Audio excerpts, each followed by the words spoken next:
All right, this is Jabril Yassin recording an interview with the exceptional Minister Faust with regards to his upcoming book, The Alchemists of Kush, coming out not too far away from now, eh? That's right, June 15th, so we're only 9 days away. 9 days away. Yeah. It's the Alchemists of Kush. It's the story of two lost boys fleeing war, oppression, violence, and horrible alienation. Now, one of these boys lived 7,000 years ago, and the other lives on the streets of modern-day Kush, which is now set in Edmonton. What was the idea, Mr. Faust, behind the move to Edmonton? Well, what I wanted, for years I had been wanting to tell two stories. One is the story of the people of modern-day Kush, that is to say, Somalis, Ethiopians, Eritreans, Sudanese, and how they came to be in Edmonton. Because we have a vibrant community, this part of Edmonton called Kush, full of folks from these various countries, many of whom came here under very difficult circumstances and who've created beautiful culture while they're here and made a substantial contribution to Edmonton life. And at the same time, I wanted to tell the story of one of the foundational civilizations of the African continent as well as the world, and that is ancient Egypt. And people who've been misled by modern racial propaganda will think that the Egyptians were non-Africans. And of course, while there were some non-Africans present, it was an African civilization. And so it's just as Euro-Canadian and Euro-American and European children are taught to love and respect and honor Greece and Rome, and that's very nice. Go ahead. There's lots of nice things there, and that's good for them to build their self-esteem in that way. The fact is that we as Africans of all 54 countries on the continent and everywhere we have gone beyond, we need to look at our foundational civilizations so that we can see just the kind of glory and greatness we produced so that we realize what we're capable of doing now. So it's pretty clear, although this is redundant now, it's pretty clear that the influx of new Somali immigrants to Edmonton played a significant role in you shaping the plot for this novel. Absolutely. Well, one of the things that I began to notice, I first started meeting Somali Canadians back around 1984. There weren't a lot of Somalis in Edmonton at that time. But then the numbers really, I guess, over the course of the 1990s as a result of the collapse of the Somali government really began to increase. And while there have been numerous continental and Caribbean communities here, as well as African Americans who came up in the late 19th century in this province, the fact is the Somalis seem to have outpaced everybody. So we've got maybe 45,000 people of African descent in the city, and the estimates are 10 to 15,000 of them are Somalis, which means they're the single largest group of Africans in the city. So most of them are under the age of 18, which means that we're going to see a huge, as they have kids, we're going to see a huge increase in the Somali descent Canadians right in the city. And also, they've done things that other African Canadians haven't done in large measure in this city, and that has specifically been entrepreneurial. We do have a lot of professionals, doctors and lawyers and people who are in the trades, but what we haven't had is a lot of people opening restaurants, stores, butcher shops, etc., and the Somalis have done that with remarkable success, and I hope in a way that is inspirational to a lot of other African Canadians. In that sense, do you think that this book, as much as it is for them, is also a means of documenting their progress right now, basically a snapshot of time in the year 2011 for Somalis in Edmonton? Well, Mr. Jabril Yassin, that is exactly correct, and that's very insightful. You're the only, I've been interviewed about my other books for a long time now, since my first one came out in 2004, and you're the first person who has made that connection. That's one of the things that I try to do in my fiction, is to document, and that's the word I use, document the experience of a given time and place, specifically the experience of Africans, and primarily African Canadians in Edmonton, because we have to write our own history. And the thing is, most people don't want to read history books as such. So the best way to evoke the experiences of people is to dramatize them. There's an awful lot of people who learned about Baltimore because they watched The Wire. And there's a lot of people who learned about the experience of people in New Orleans because they watched Treme. Yes. And it's our job. We don't have hundreds of millions of dollars to make TV series, but what we can do is we can write books. And so I think some people have done this with hip hop, and that's great. And I've done that myself.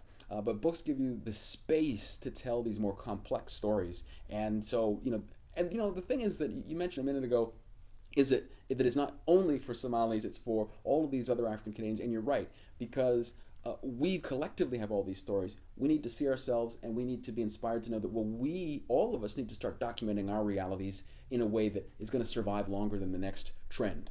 So I take it then, by choosing to write this in the science fiction genre, that you're trying to make a step forward in that trend of storytelling, in documentation and whatnot. That's right, and I guess in this book in particular, this is more in the realm of the story in the past is more fantasy than science fiction. But you're exactly right. In fact, this is what I call, I would say that I've created a subgenre.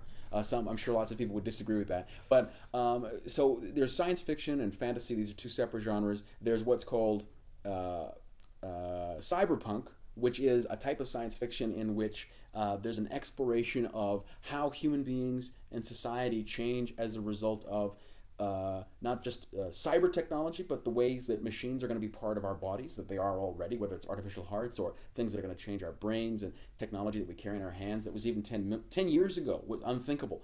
Well, my genre contribution, and there's also a subgenre called Afrofuturism, which is about African people existing in the future, for instance. But my genre I call Imhotep Hop. Imhotep Hop. Exactly, Imhotep Hop. And the reason I call it that is like cyberpunk shows us cyber technology and punk music or a punk rock sensibility. It suggests a really fascinating subculture that grew out of England and the United States, but is primarily, not exclusively, but is primarily now, it is a white music subculture. Although there are black punk artists who've done some amazing stuff. That being said, like the Beatniks, I might add, a terrific band out of the U.S. Okay, Michael Franti left them, but he was one of their members. And but that being said, Imhotep Hop takes the name of Imhotep, brilliant African Egyptian thinker and government leader, designer of the Step Pyramid, architect, doctor, all of that. Takes his name, also with the word Hotep in it, which means peace or offerings, and then obviously Imhotep Hop suggestive of hip hop. And so hip hop, which uses sampling and is many words and remarkable its flexibility in terms of what it does with genre. So all of these things together, for me, say where cyberpunk doesn't say anything about the past in the name. Imhotep Hop, the Imhotep part speaks about all of our ancient glories, and the hip hop part talks about the modern realities. And both of these together demonstrate where we need to go in the future. And so some of us, we've been misled into thinking about just the right now. And it's very destructive when you got people who think that, well, they need to have the latest slang and the latest way to pull their pants lower. Last year it was lower than your rear end, and now they should wear their pants around their ankles or something. So they're always focused on something that's very temporary.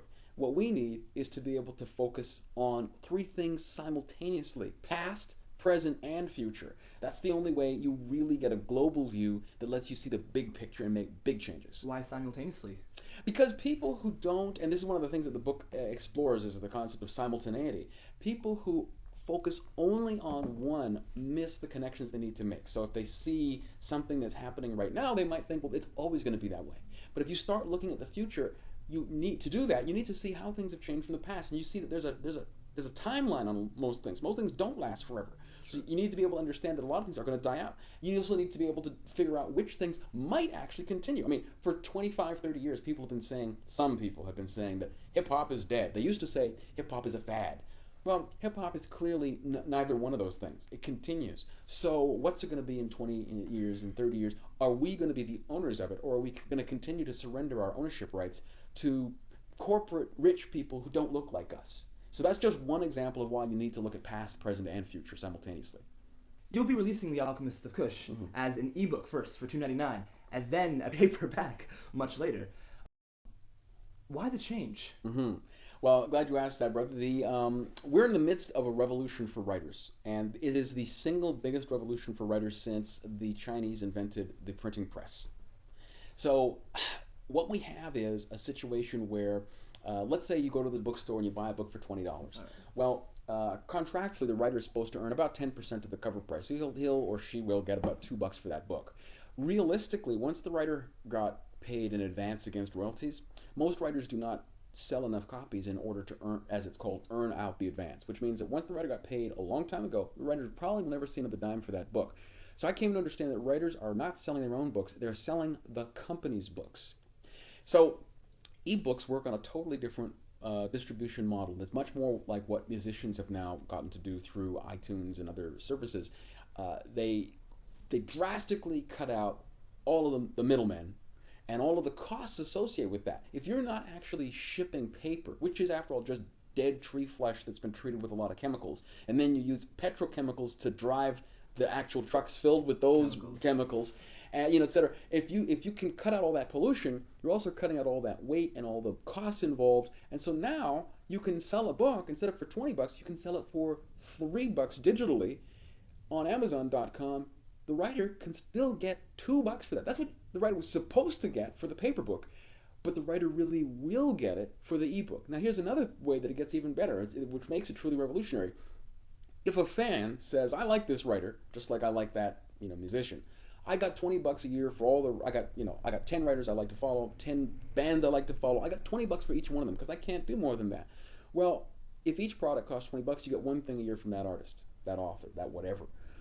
But if I've got a virtual bookshelf online and I got 7 books up there and each one costs $3, then the person who had $20 to spend on me can throw in one extra buck and they can buy all 7 of them, and I get to keep $14 instead of the 2 I would have gotten the other way, which actually was 0. So now I can actually earn a living doing it, which means I can put out a lot more material, because if you're trying to earn a living and write on the side, most people can't write, under those circumstances, can't write more than 1 book every few years. This way, I can release a few a year, which in the past was unthinkable because a fan doesn't have $20 times 4 to spend a year just on little old me, but can come up with $3 a shot. So it is an astounding breakthrough. I'm part of it, and one of the reasons for me to embrace it is not just because it's good for me, but because I want to lead the way for a lot of writers who don't know about this, writers of all backgrounds, but in particular, I want to see African writers from every part of the planet be part of this as soon as possible. So I'm guessing the transition from promoting a paperback to something that's now entirely online was relatively painless? Yes, it's been stunningly painless, as a matter of fact. I expected every step of the way there was going to be a big fight involved, and I have to say that people have been remarkable. My publisher in the past was Del Rey, a division of Ballantine, part of Random House, the biggest American publisher there is, and I asked if I could be released from my contract to have the rights to my books back, paper and electronically, and my editor was wonderful, and she said, okay, well, I need you to basically jump through the following hoops, but yeah, I'll support you in that, and I got my rights back, and not after 12 months or 6 months, but basically within a few months. I told my agent got me my start in the business, but I said, I think I need to go in a new direction. She said, I totally understand, and I wish you the absolute best of luck. And so that helped. I've had enormous support from my writer friends, from other artist friends, musician friends who are lending me their music to use in my online book trailers and commercials. So it's been outstanding. Since now, with your 3rd novel, you're doing all this pretty much on your own, how do you think you would have approached this task had this been your 1st novel? Oh, not yeah. Your 3rd? Yeah, well, it's absolutely fair to say that experience has a lot of benefits, and so it's hard for me to know for sure what I would have done differently. I will say that it means that I have more confidence in the content because I've been around the block a few times. But it also means that I've had long enough to kind of really get a better sense of what is a good cover. What does a good cover look like? And it's not just a cover that has to look good in your hands. It's a cover that online has to be about 1 by 2 centimeters, which is a totally different kind of animal. So it's given me a lot of insight into a lot of those other things. But I would say to anybody, especially the young generation of writers, who much more has that punk rock, DIY, do-it-yourself mentality, which is also part of hip-hop, underground hip-hop, is that they're already going to have a lot of these skills themselves that were unthinkable a little while ago. I mean, people are now using YouTube to put up movies that they make. YouTube is only 6 years old. 7 years ago, web video was so slow that you barely wanted to look at it. Oh, yeah. 12 years ago, most people had dial-up, and it would take a minute for a picture to resolve. So, so there's a lot of stuff that people now, you don't have to, what I'm saying is you don't have to already have written 3 books. And I've actually written more than that, I'm going to be releasing new ones shortly. You don't have to have written all that to be ready to do this. A lot of people are starting with ebooks, and one young woman, Amanda Hawking, she has sold, every big publisher rejected her, she has now sold 1 million books, ebooks. 1 million ebooks. 1 million. How much did she charge for them? Well, I mean, some of those she was selling 99 cents, some of them she was selling $2.99, and I think some she sold more, but I would guess at minimum she's earned a $250,000, and she's in her 20s. And this was a woman whose books were rejected by New York publishing. So, now they've come begging to her and they offered her a $2 million contract. So So then, with that said, is there anything special you're planning with the release of next week?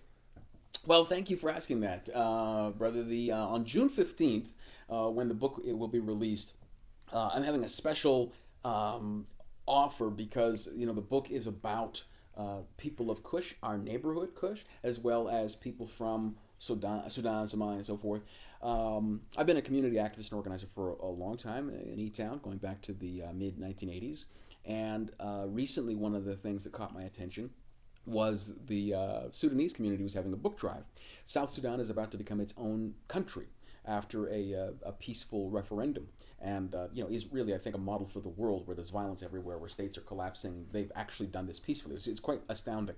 It's not over yet, but still, this is...